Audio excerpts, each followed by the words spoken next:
Hey friends, we're gonna get started today in a seated position. I'm gonna be sitting on a yoga block because it helps improve your ability to maintain a neutral spine.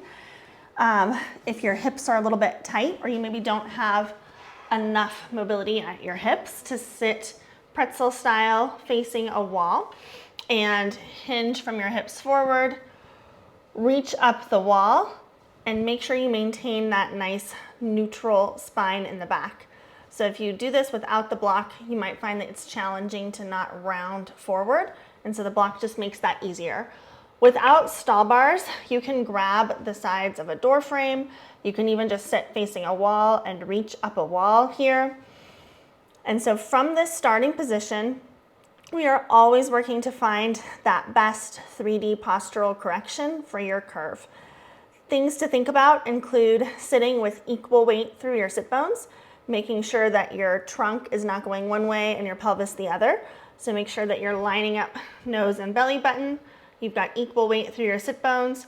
You're sitting tall, ears over shoulders, shoulders over hips, and then getting that nice hip hinge forward, maintaining a neutral spine, reaching up the wall, the door frame, or grabbing the stall bars here. We're gonna do a few breaths. First breath, you're focusing on creating as much length through your spine as possible.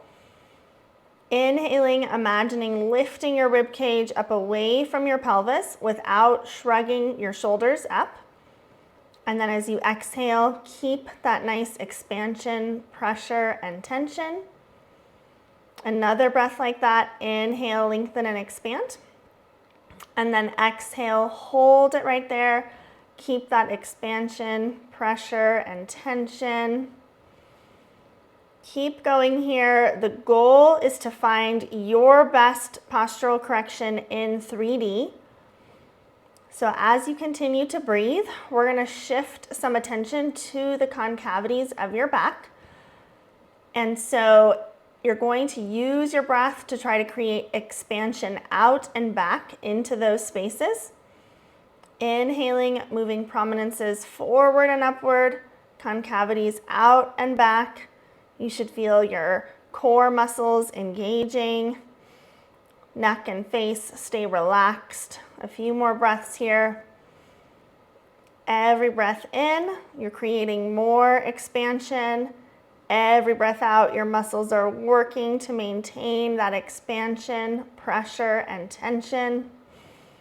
Continue inhaling, expanding and opening, and then exhaling, keeping some pressure and tension here.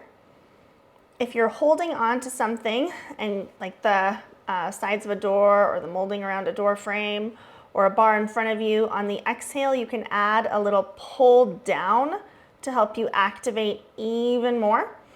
If you're just facing a wall, it's a little bit harder, but you can still try to inch your fingers just slightly up higher on the wall without shrugging up from your shoulders to maximize that length, pressure, and tension to the best of your ability. And when you feel like you're there, you're gonna go ahead and bring arms down to your sides here, but don't lose the nice position of your spine.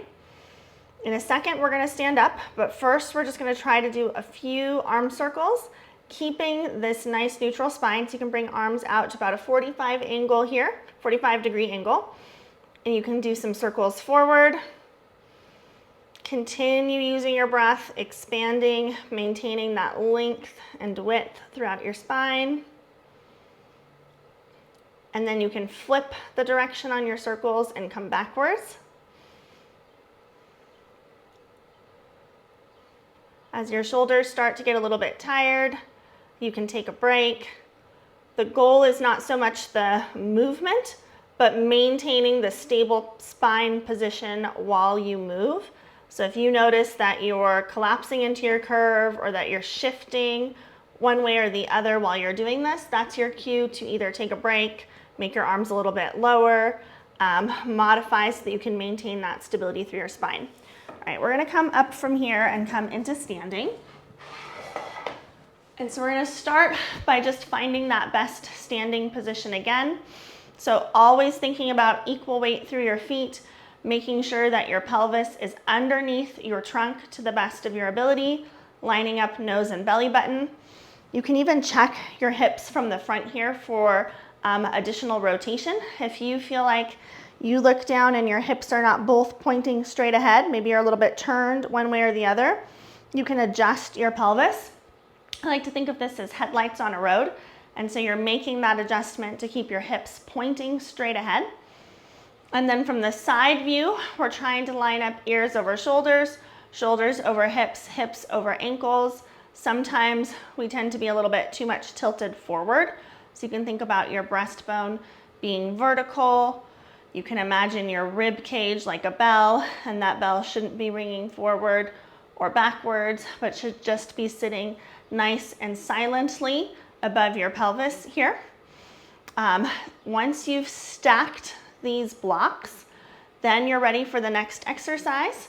We're gonna start with just a few breaths again. I like to bring fingertips up to shoulders to help increase core activation, make it a little bit easier to get the correction that we're after, because you can create shoulder traction.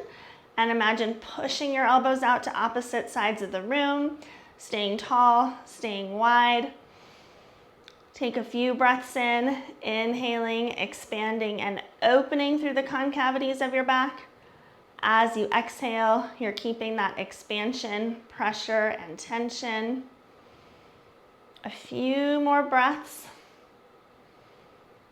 And then we're going to do one more movement.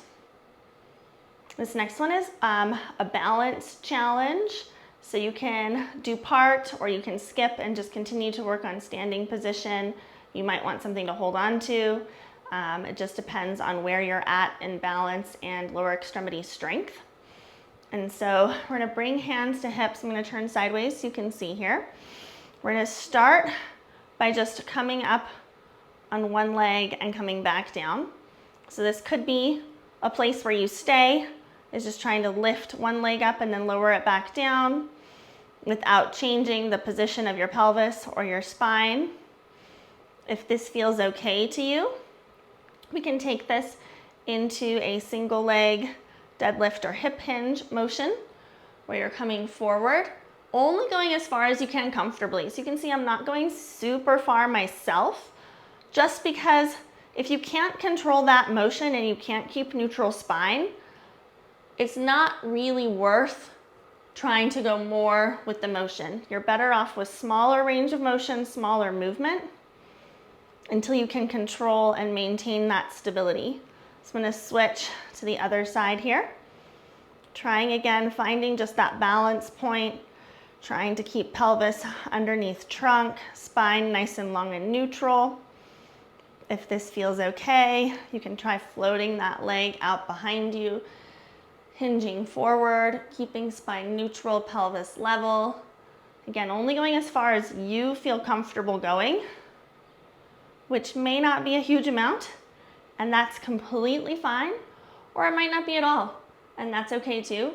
The goal here is that stability to the best of your ability, and that always is more important than the movement when we're doing our scoliosis specific exercises, and that's our intention.